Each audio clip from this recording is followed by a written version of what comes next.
po, matutuklasan nyo kung paano po talaga nila pinoprotektahan ito si Speaker Romualdez. Pakinggan nyo po mabuti si Stella Kimbo ha. Siyempre po, especially kapag na-atake po si Speaker, siya po ang padre de pamilya namin. Siya po ang padre de pamilya namin. Siya po ang padre de pamilya namin. He takes care of us. We need to also take care of him. Wow! Stella Kimbo, tinawag na padre di pamilya po si Congressman Romualdez. Kaya naman pala todo simsip, todo tanggol kayo dyan sa Kongreso about dito kay Speaker. Dahil siya pala ang tinuturing yung padre di pamilya, tama pala yung ginagawa nyong ganyan. Akala ko ba yung pagsiservisyo nyo isa taong bayan, tapos nagsiservisyo lang pala kayo dyan kay Speaker Romualdez?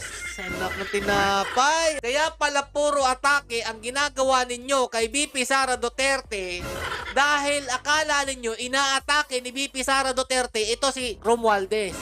Na hindi naman totoo yan. Ang inyong padre di pamilya ang panay atake sa mga Duterte dahil nga mga idol, dinidiscredit nila ang mga magandang ginawa ng administrasyon ni Tatay Duterte para po sa susunod na eleksyon, madungisan po ang pangalan ng mga Duterte. Yan po ang aking nakikita dito sa administrasyong ito. Kaya po mga Lodi, tuloy-tuloy po ang paninira nila kay Vice Presidente Sara Duterte at sa mga sumusuporta po sa Duterte. Alam nyo ba, kaka-atake nyo kay Vice President Sara Duterte, lumalabas lahat ng mga baho ninyo. Kung hindi pa nila inatake si VP Sara Duterte, hindi natin malalaman yung mga maluluhong buhay nitong ating mga congressman, congresswoman na napakalalaking halaga po ng winawaldas nila para lang po sa relo, bag, kotse, at kung ano-ano pa pong gamit na mamahalin na sa tingin naman po natin, hindi nila kayang bilhin yan kung sa sariling sweldo na nila kinukuha ang paggamit po sa paggasta dyan. Pero syempre mga Lodi, dahil padre di pamilya po nila ito si Speaker Romualdez, ayan, kung sino po ang nagtanggol kay Speaker Romualdez, syempre mabibiyayaan din. O diba, tingnan nyo naman po yung relo po ni Speaker, 2.9 million pesos lang naman. Ay, may nagsabi pa dyan, yung talangka talagang tanso. Tinanong mo na ba kung original yan o fake yan? Baka naman class A lang yan, tapos kung makahusga ka. Po ba? Talangka ba talaga kayo? Sa tingin nyo, magsusuot ng class A, umumurahin, peke, na relo, yung mga ganyang klaseng kongresista? Ang susyungan ninyo, ino?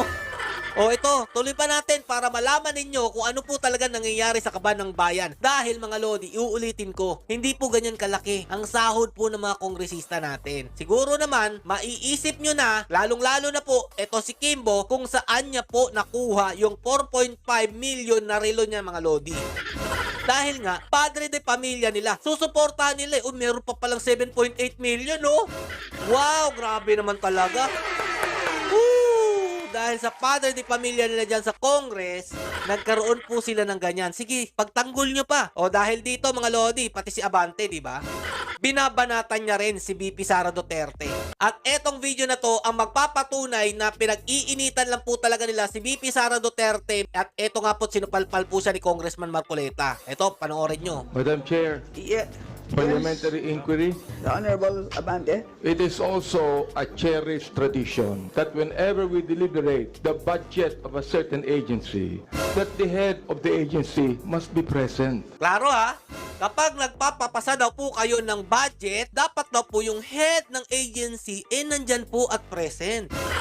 Pero eto mga Lodi, pakinggan nyo pa. At this point in time, there are no staff here. The head of agency present on the office of the Vice President. And we only have a DBM here. A DBM even answered. The COA even answered that only the OVP could be able to answer that. Perhaps we could be able to say it. Kanina, sinabi rin po ni Congressman Marcoleta, is a cherished tradition to approve the budget immediately. But there's a cherished tradition that when we deliberate a budget of any agency, that the head of agency should be present. That is my parliamentary inquiry. O, yan na. Klaro mga Lodi. Any agency, kailangan daw po present kapag nagpapapasa po kayo ng inyong budget. Kung gano'n naman pala, dapat pinatawag mo na rin si Bongbong Marcos dyan dahil lahat pala ng agency. Bakit wala bang hinahawakan na agency? Ito si Bongbong Marcos Jr., yan ang ating presidente ng Pilipinas.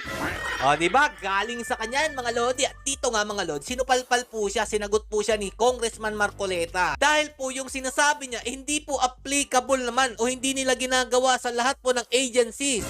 So, eto, mga Lodi, kayo na bahala humusga. Kung sang-ayon kayo sa akin, ipaabot nyo doon sa mga talangkang nagbubulag-bulagan na hindi po patas itong pag-iimbestiga ng Congress about po sa budget na yan, mga idol. Commission on Audit, through your experience, let's say, in the last 10 years, wala kayong may bibigay? Oh. Alam po ninyo kung bakit ko tinatanong ito? Kung marami po kayong na-issue, at alam ko marami talaga, na notices of disallowance, pupuntahin natin dito lahat, hindi lang ang Office of the Vice President ang dapat umupo dito. Yan. Lahat na po ng inisyuhan nyo ng notices of disallowance must sit here para makagawa po kami ng mas maganda, mas balanse na batas. Tama. Kung pag-uusapan po ay ang paggamit nitong intelligence funds. Do you understand? O, di ba? Ayan na, kakaatake nyo, lumalabas tuloy ang baho ninyo. Di ba? Sabi po dito ni Congressman Marcoleta, kung yan po pala talaga ang gusto nyo mangyari, dapat nandyan po present ang mga ahensya na nagpapapasa po ng kanilang budget. Dapat po lahat ipatawag ninyo, lalong-lalo na po yung binawasan nyo ng pondo. Siyempre, starring po dyan, yung binawas po nila sa Office of the Vice President na napakalaking halaga po. Ipatawag nyong lahat para maimbestigahan kung tama pa po ba itong ginagawa nila para po magawan po nila ng aksyon. Ang galing talaga ni Congressman Marcoleta, kaya init na init po ito si Pastor eh. Pastor ba talaga to, mga idol? Eto maiiwan lang po muna ako sa inyong sinabi po ni Pastor. Kayo na po bahala kung maniniwala kayo o hindi. Basta ang akin, mga Lodi, gusto ko lang po magkaroon tayo ng halimbawa ng isang tunay na pastor. Apostle Paul would tell us whatever gift you have, whatever ability you have, whatever talent you have. Amen. That even if you have the faith that can move mountains, even if you all have this, but you are not ruled by the love of God. Amen! Amen, Pastor! Amen! Oh, grabe to! Amen, Pastor! Oh, ganda ng ano mo, motor ba yan? Kotse? Tuloy natin. It's nothing. You know, Grabe. love will make you humble in everything. It will not make you proud. Love that does not behave itself unseemly. Grabe, mga Lodi. Tinamaan ako ng mga sinasabi ni Pastor. $17,999 yung presyo ng motor. Grabe. Sobrang Love tinamaan ako. seeketh not her own. Love is not easily provoked. And love thinketh no evil. But love rejoiceth Abe. not in iniquity. But love, the love of God, rejoiceth in the truth. The love of God bears all things, believes all things, hope all things, endureth all things. Grabe, galing magsalita ni Pastor. Tinamaan po talaga ako. Dapat pala maging mapagmahal po tayo sa Diyos para magkaroon po tayo ng ganito. Mahalin po natin yung Padre de Pamilya ng Congress. Ay, Congress pala. Yan po, mga Lodi. Yan lang po pala ang sikreto ni Pastor. Kaya po pala meron po sila mga ganito. Dapat po maniwala po tayo sa Ama natin na alam naman natin kung sino po yung Diyos nila.